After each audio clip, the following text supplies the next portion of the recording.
In this video, I'm going to discuss encounters with leaders.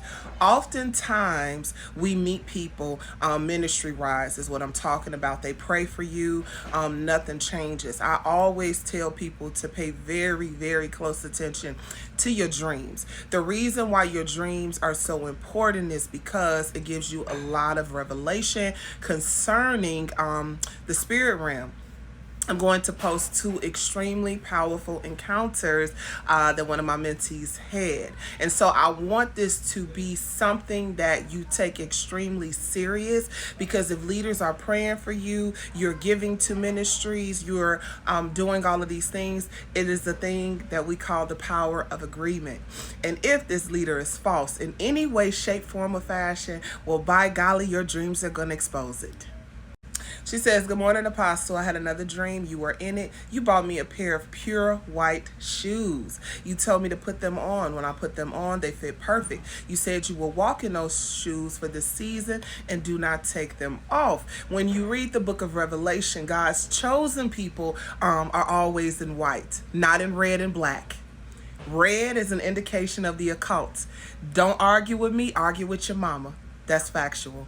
Let's keep going. For this season, I do not take them off. The shoes was extremely white and comfortable. I was very excited. I believe I asked you, how did you know my exact size? LOL. I was walking around the room peacefully and filled with joy with these shoes on. Okay. Notice what she said. She felt a lot of peace, because God gives us peace that surpasses all understanding. Good morning, Apostle. Last night I had a dream. You were in it. You were telling me God is restoring me. God is refreshing you. You said God is restoring your life. As you were saying this, you were pouring water into my soul. As she was telling me this, God was revealing to me, I kept hearing living water, which is what... It's actually Bible verses that backs this. I've had encounters like this as well in my sleep. This water was extremely crystal clear with sparkles because it was from heaven. That's the best way I can describe it. It was so clear even the human eye couldn't describe the look. It was like I was standing watching in third person as you poured this crystal clear water into my soul. One of the things that God does is when you go through deliverance, I always talk about this. I even talk about this in my consultations.